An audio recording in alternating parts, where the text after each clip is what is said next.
looking at Matthew chapter 5, verse 9 again this morning.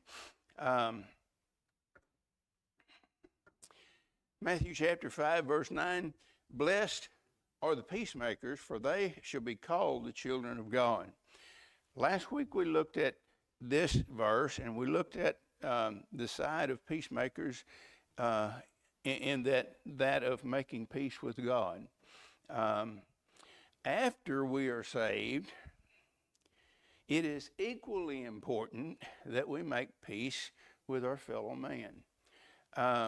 Verses 21 through 26 of this chapter deal specifically with peacemaking.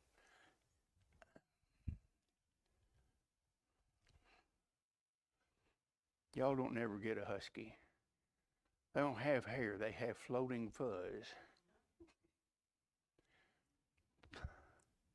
And it just goes everywhere. And also, verses 33 through 48 are intertwined with peacemaking. So we'll be kind of skipping around, but we'll be mostly here in chapter 5.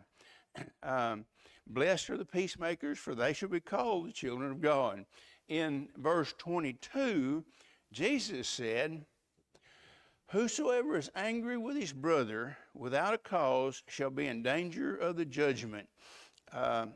Actually, I guess I probably should have read verse 21 as well. But, well, let's back up. It is important to the discussion. In verse 21, he says, you have heard that it was said by them of old time, thou shalt not kill, and whosoever shall kill shall be in danger of the judgment. But I say unto you that whosoever is angry with his brother without cause shall be in danger of the judgment, and whosoever shall say to his brother, Raca, shall be in danger of the council, but whosoever shall say, thou fool, shall be in danger of hellfire. Jesus, in speaking to this, is in regard to the Jews' interpretation of the law, in particular, the sixth commandment, thou shalt not kill. Their interpretation was only including the temporal or the physical judgment. Jesus told them that it goes beyond that, and it includes the spiritual matters. In fact, there's an indication here. The Jews saw three levels of judgment, and Jesus dealt with those in looking at this. The indication was that there are degrees of judgment as he spoke of the three punishments. Unjust anger meets judgment. To the Jews, this would have probably meant a council of 23. Anger accompanied with some expression of contempt met the council, and this would be the Council of 72. The word that's translated is Synedrio. We get Sanhedrin from it. Again, well, let me read you Barnes. There's a section in Barnes' note that says this. Among the Jews, there were 3 degrees of condemnation, that by the judgment, that is the judgment, the council, and the fire of Hinnom. Jesus simply said, likewise, there shall be grades of condemnation for the differing ways of violating the sixth commandment. Not only was murder to be punished by God, but anger and contempt were regarded by him as a violation of the law and punished according to the offense. So now then, I don't know if I mentioned this at the beginning of our study of the Sermon on the Mount, but if I didn't, I'll say it now. None of the covenants, there are the Adamic covenant, the Noahic covenant, the Davidic covenant, the law covenant, and the new covenant. None of these covenants had anything to do with salvation. The covenants are promises to special people. We are a special people, covenanted together under the new covenant. So I want us to understand that these words that we're looking at this morning are the rules of the covenant. If you want to be a good and loyal servant of the Lord, you'll follow these rules of the covenant. So at any rate, looking at this, he says, we are to be peacemakers. There's no room in our lives for unjustified anger. It's okay to be angry at sin, but we have to be careful that we hate the sin and not the sinner. In looking at this, John wrote in his gospel, John chapter 13, verse 34, and he said, a new commandment I give unto you, that you love one another as I have loved you, that ye also love one another. Did you see the center part of this verse? It says, as I have loved you. Did he wait for you to get better to love you? If he did, he'd still be waiting, because none of us has really gotten much better. But he simply says, this is the new commandment. You love one another as I have loved you. And in looking at this, John is recording the words of the Lord, who further said in verse 35, by this shall all men know that ye are my disciples, if you have love one to another. I'm reminded, and it's probably a good illustration, I'm reminded of this story I saw as kind of a humor, but there was a man sitting at a stoplight, and there was a woman parked right behind him in her car, and the light turned green, and he didn't see it right away, and he didn't move on. So she started honking her horn and yelling and screaming and calling him an idiot and giving him hand gestures. And there was a policeman watching this, and he pulled her over and arrested her and took her down to the station. And after it was found that it really was that she really was innocent, he apologized, but he said, I saw your bumper sticker on your bumper telling how you love Jesus, and when I saw your action, I just assumed the car was stolen.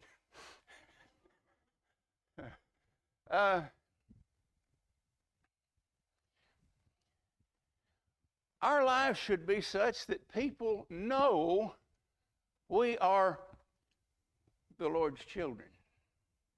Our actions should be such that every day people see you and they know that you are a child of God. And looking at this, before you would try and argue, some would argue and say, well, that's brethren. That's brethren, we're supposed to treat our brethren like that. But if you'll go on down in Matthew chapter 5, verses 43 and 44, also says, you have heard that it has been said, thou shalt love thy neighbor and hate thy enemy. But I say unto you, love your enemies, bless them that curse you, do good to them that hate you, pray for them which despitefully use you and persecute you. Now, Paul reiterates this in writing to the Galatians, Galatians chapter 6 and verse 10. He says, as we have therefore opportunity, let us do good unto all men, especially to them who are of the household of faith. Peter said it like this. 1 Peter chapter 3, verse 9, Peter wrote, not rendering evil for evil, or railing for railing, but contrariwise blessing, knowing that ye are thereunto called, that you should inherit a blessing. We're to be a different people. We're to be a kind of people who have such love for one another that the world will see it. That they will know there's something different about you. That they will know you are a child of God. Jesus said, by this shall all men know you are his children.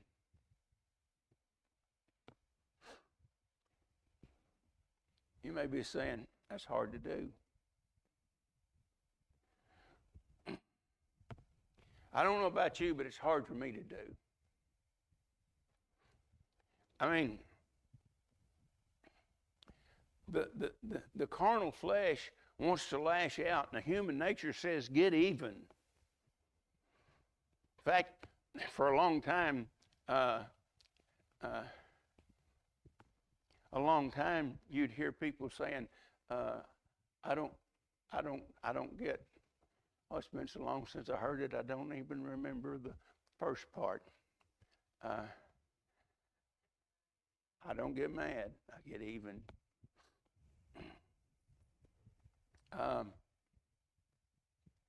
That's how the flesh reacts. That's how the flesh reacts. I don't get mad, I get even. It's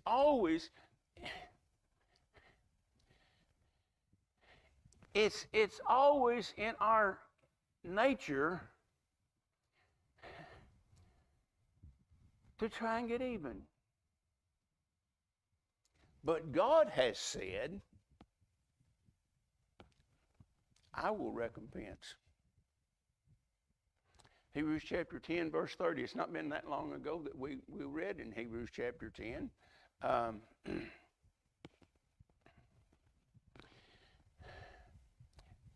And he simply says, we know him that hath said, vengeance belongeth unto me.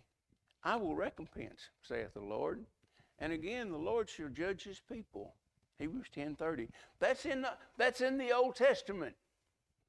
Old Testament, Deuteronomy chapter 32, verse 35. To me belongeth vengeance and recompense.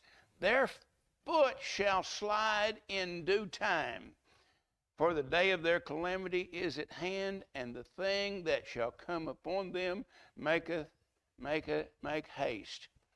God told Israel, it's not your place to get even. Vengeance is mine. Old Testament. New Testament, Romans chapter 12, verse 19. Dearly beloved, avenge not yourselves, but rather give place unto wrath.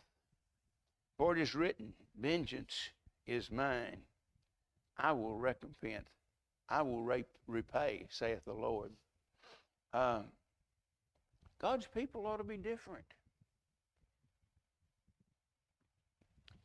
I mean, I know I'm preaching to the choir because I'm better. I'm better than I was.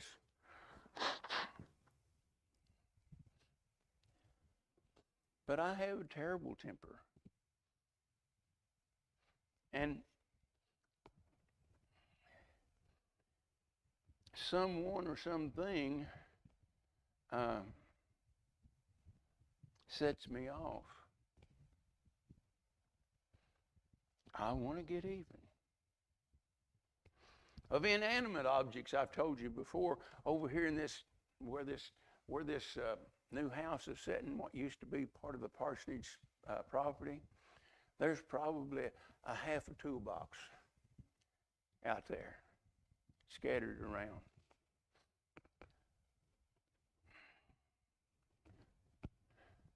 I was and am getting a lot better, extremely cruel to animals. By today's standard, I would be either fined or put in jail because I was extremely cruel to animals. Cats especially. I'd try and pet a cat, and it was and being nice to it, and it scratched me. If it scratched me, it was dead.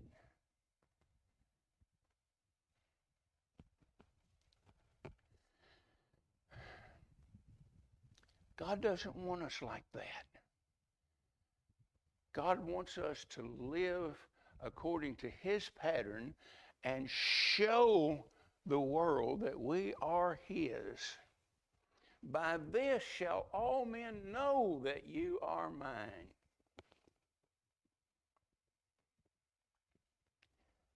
We've gotten away from that, and we need to get back to it.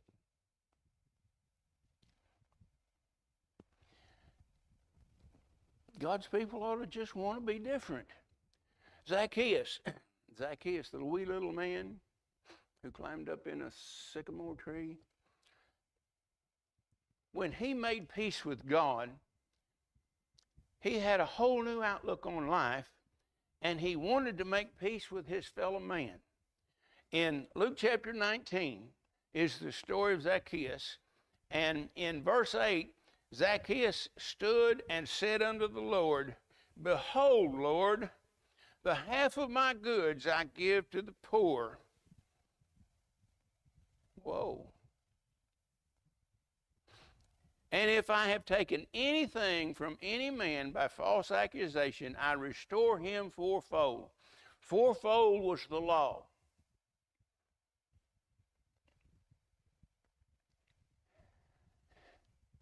But giving half of what you got is the new covenant. When John came preaching the kingdom, the people asked, What shall we do then? And he answered and said unto them, He that hath 2 coats, let him impart to one to him that hath none. Share.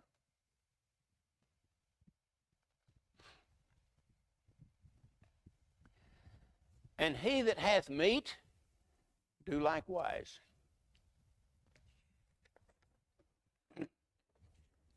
Y'all hear that? You got a bunch of ribeye steaks on the grill. Don't forget to call the preacher.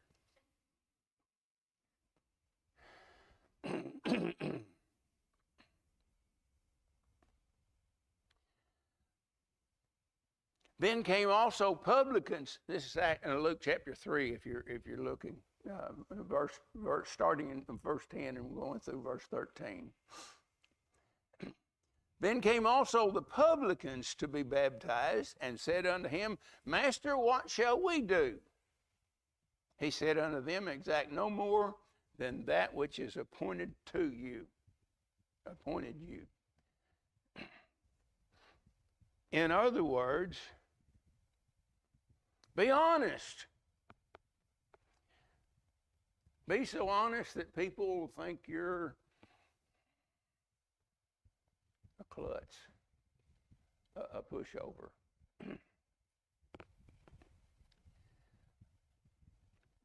In Matthew chapter 5, verse 46, Jesus said, If you love them that love you, how are you any different?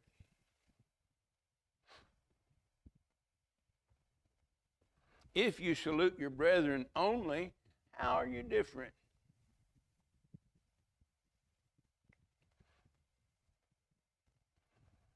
If you love them that love you, what reward have you? Do not even the publicans the same? And if you just salute your brethren only, how are you different?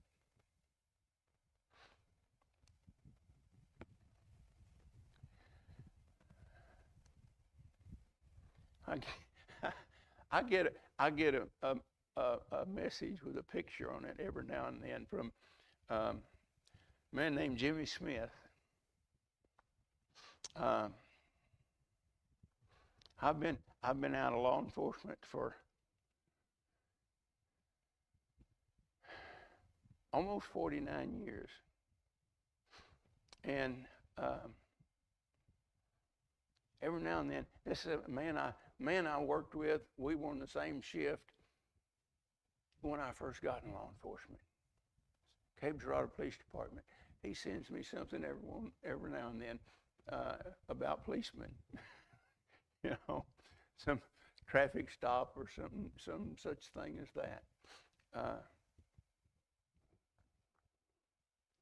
He sends it to people he worked with, companions.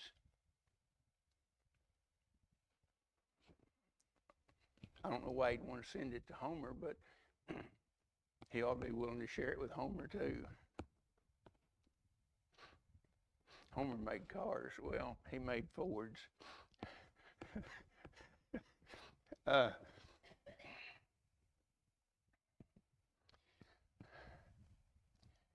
If you salute your brethren only, how are you different? You know, we've seen this even among our churches. Someone fails to speak to you, and you become offended. Well, he didn't speak to me. And so the next Sunday, you make it a point not to speak to him. And he takes note of that. He was avoiding me. And if he won't speak to me, I won't speak to him. And before long, the whole church notices the two of you are not speaking. And what's worse, the church starts taking sides.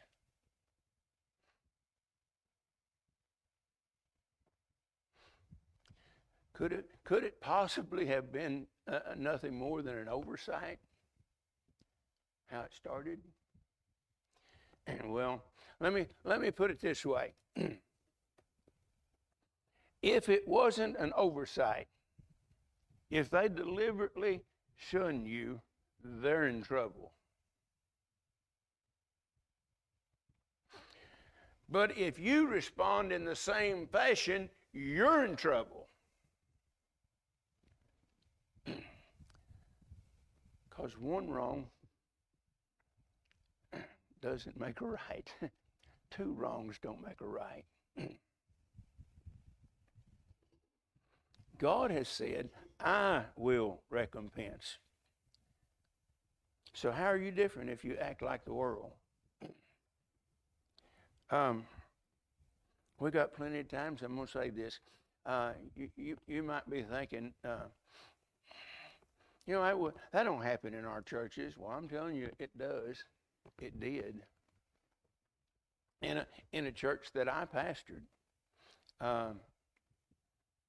And it reached the point that, well, actually that church doesn't exist anymore.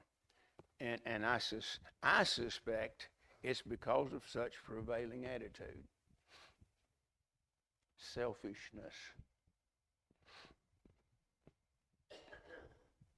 Jesus said, blessed, that is, favored, are the peacemakers, for they shall be called the children of God.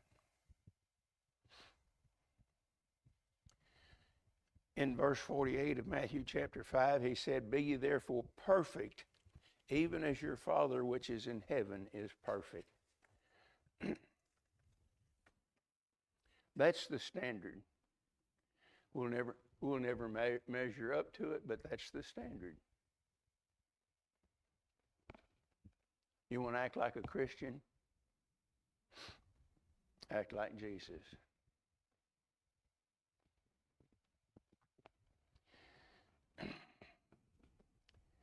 We are to let the inward man dominate our lives. You've heard me talk about this a lot.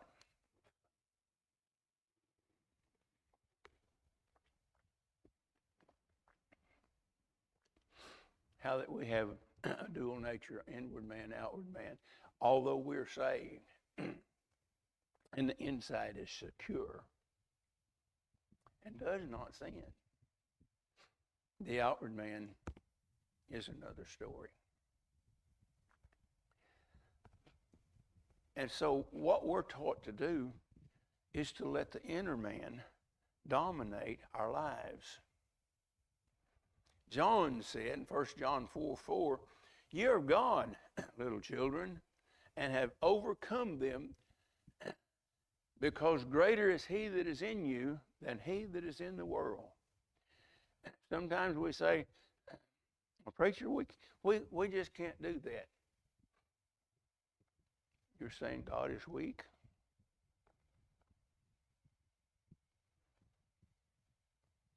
Jesus inspired John to tell us we have within us a power to resist evil, worldliness, fleshly living. And all that we do in defiance to the will of God is an antichrist spirit. Let me encourage you this morning. I'm done. 25 till. I'm done. If you've never trusted Jesus Christ as your personal Savior, I think most everyone here probably has, other than some of the younger ones.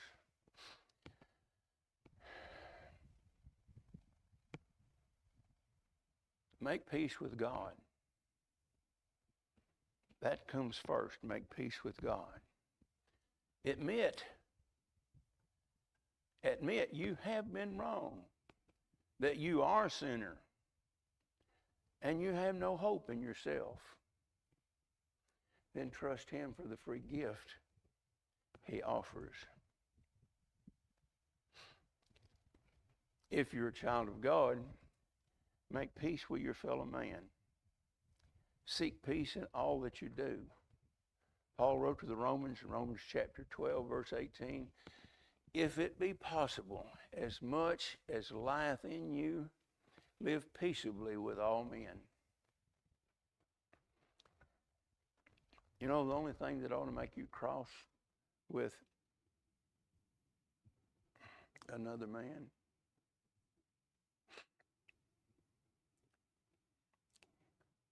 is if you're spreading lies about his word. That's the only thing. That's the only thing that would make us cross with our fellow man.